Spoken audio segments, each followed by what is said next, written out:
What they're talking about is crazy. I agree. I don't believe any of that. Lovers are lunatics with their overactive imaginations. They're just as crazy as people who think they see monsters and devils. People with strong imaginations connect their happiness with a god or some supernatural power. If they're scared of something at night, they'll look at a bush and assume it's a bear. But they're all saying the same thing, so could it really be a lie? It's so strange, but it's consistent. Here come the lovers. I wish you the best, my friends. I hope the days ahead are full of joy for all of you. We wish you even more joy, and hope joy comes to you in your royal walks, at your table, and in your royal bed. Now, what kind of entertainment do we have planned to pass the next 3 hours between dinner and bedtime? Where's our event planner?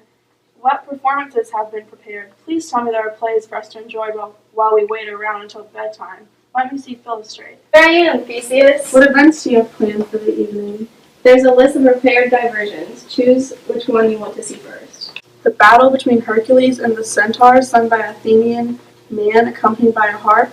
Man, we won't see that one. I've already told Hippolyta that story. What else? The riot of the drunk bacchanals who ripped the singer Orpheus to shreds. That's an old show. I saw it the last time I came back from conquering Thebes. The 9 Muses mourning the death of learning and scholarship. That's some vulgar show. It's not appropriate for a wedding.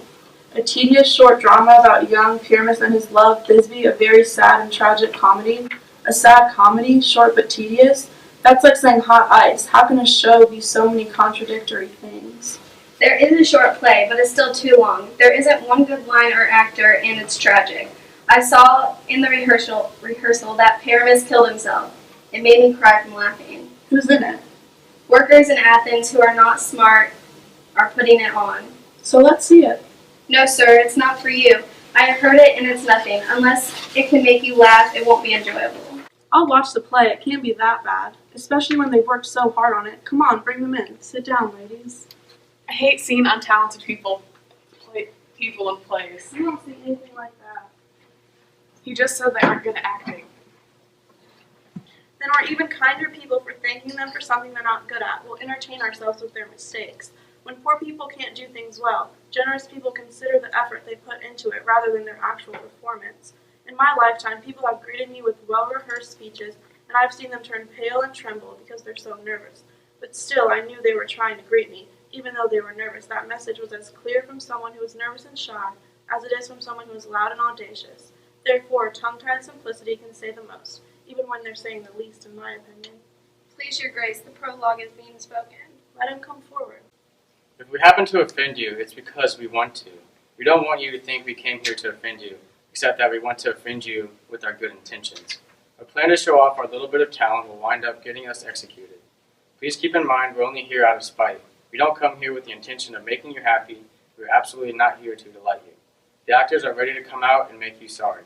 By watching this show, you'll find out everything you're likely to know.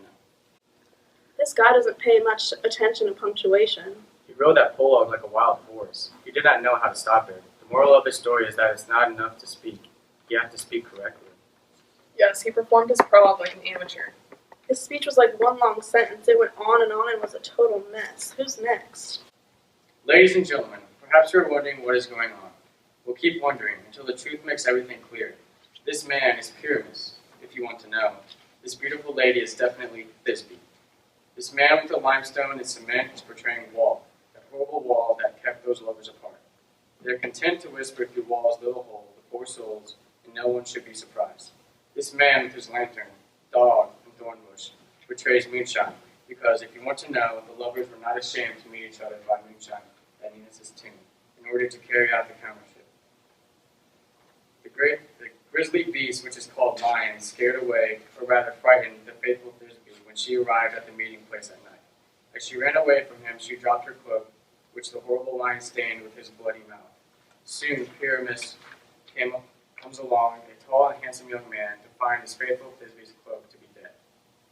At this point, he takes his sword, his bloody blameful blade, and bravely breaks open his boiling bloody breast. And Thisbe, hiding in the shade of the mulberry bushes, takes his dagger and kills herself. For the rest of the story, let Lion, Moonshine, Wall, and the two lovers talk more about it, since they're standing here. I wonder if the lion is going to talk. Well, if the other asses can talk, why can't the lion? I am a wall. I have a small hole. The two lovers, Pyramus and Thisbe, secretly meet and talk through. Can you imagine cement and stone talking any better? It's the funniest thing I've ever heard of. Pyramus is coming up to the wall. Be quiet. What a dark, gloomy night. You are always here when day we night, night, night. What if Thisbe forgot to meet me? Well, let me look through you to watch for my love. Why, thank you. God will bless you for this. But I can't see her. Curse you all for not letting me see my dear Thisbe. Should curse back at him. No, he most certainly should not. Deceiving me is Thisbe's cue. Now she is going to enter, and I'll be able to see her through the wall. Keep watching, and I promise it will happen. Here she comes. Well, I visit you often when I miss my beautiful Pyramus. I see a voice. Now I will look through the wall to see if I can hear my lover's face. Thisbe? My love, you are my love, I think. Think what you want, but I am your lover. I am as trustworthy as Lymander. I am devoted to death, like you. Not even Romeo was as in love with Juliet as I am with you. And love you more than Juliet loved Romeo. Kiss me through this horrible wall. I kiss the walls whole, but not your lips at all. Will you meet me at the graveyard? Come life or death, I will come immediately. I have done my part, and now I must go. Between them's down now. There won't be a solution when walls are able to hear without warning. This is the craziest thing I've ever seen. The worst plays can be the same as the best. You just have to use your imagination. Your imagination might make it seem interesting, but it's not. If we imagine them as greatly as they think of themselves, then they'd seem like the best of the best. Here comes the man and the lion. You ladies who are afraid of the smallest thing will tremble with fear when I roar. I snug the joiner, perhaps, and neither a lion nor a lioness. For if I was a lion, come to this place, pity of my life. It's a sensitive animal with a good conscience. The very best at a beast I've seen. He's as brave as a fox. True, and as wise as a goose. No, my lord, for his valor cannot carry his discretion, and the fox carries a goose. He's not wise enough to be brave. Anyway, he is what he is. Let's listen to the moon. This lantern represents the moon. He should have worn the horns on his head. He's not a crescent moon, so his horns must be invisible inside the circle. This lantern represents the moon, and I am the man in the moon. Well then, that's the biggest mistake. The man should be inside the lantern. He is, after all, the man in the moon. He dares not come there for a candle. If you see, it's already going out. I'm tired of the moon. It seems like he's leaving, but out of politeness, we'll have to wait and see. Go ahead, Moon. All I have to say that the lantern is the moon. I am the man in the moon, and this thorn bush is my thorn bush, and this dog is my dog. Why all these should be in the lantern? Because all of them are in the moon. This is the tomb we are supposed to meet at, but where is my love? Oh, roar! Award the lion. Good running, Thisbe. Good shining moon. The moon shines very well. That's good, lion. Shake it around like a cat with a mouse. And then came Prometheus. So the lion disappeared. I'm glad the moon is shining so bright, because from the light I will be able to see Thisbe. Wait! Oh no! What is this? Am I really seeing this? How could this happen? My love's cloak is stained with blood. No, I cannot look at her. Dear God, kill me, please! The actor's passion is enough to make you sad. I feel sorry for him. Oh, why, God, did you make the lion? This evil lion has eaten my love. She is, no, she was, the most beautiful woman in the entire world. Tears, destroy me. Sword, wound me. Plunge into the left part of my chest and stab my heart. Now I shall die. Now I am dead. Now my soul is in the sky. I cannot speak, and the moon is gone. Now die, die, die, die, die. No die, but an ace for him, for he is but nothing. Actually, he dies with no dots. Since he's nothing, he's dead. With the doctor's help, he might recover and become an ass again. If the moon is gone before Thisbe comes back, how will she be able to see her dead lover? She'll see him by starlight. Here she comes. Her moaning and groaning will end the play. I don't think Pyramus deserves that long of a moan. I hope she doesn't do it too long.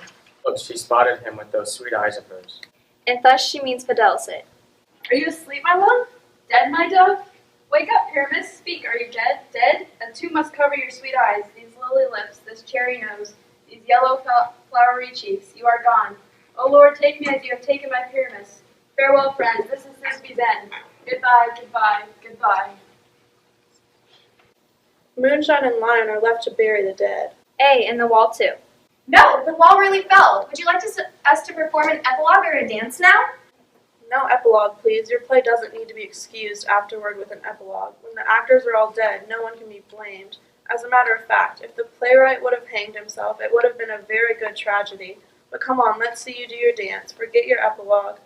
The clock has chimed midnight. Lovers, it's time to go to bed. It's almost fairy time. I'm afraid we're going to oversleep because of how late we've stayed up tonight. This blatantly stupid play helped us kill the time until bed. Let's go to bed now, friends. We'll continue the celebration for 2 weeks with nightly parties and new fun. It's the midnight hour when the wolves are howling and the owls are screeching, and the ghosts haunt the graveyard. And the fairies which hide in the night are now happy. Not a mouse will disturb this house, and we will bless it for the lovers. Through the house give light by the fire, every elf and fairy sprite sing and dance lightly. First, sing the song from memory and make sure it sounds good. Then we will all hold hands and sing and bless this place. Until dawn, each fairy will bless each of the 3 couples so that their love will always be faithful and their children will be beautiful and healthy. Every fairy will bless each room. Meet me at the break of day. If we have offended you, simply imagine that you've been asleep here, and this whole play has simply been a dream. If you forgive us, we will mend the situation. Good night, everyone, and let us all join hands as Robin shall make amends.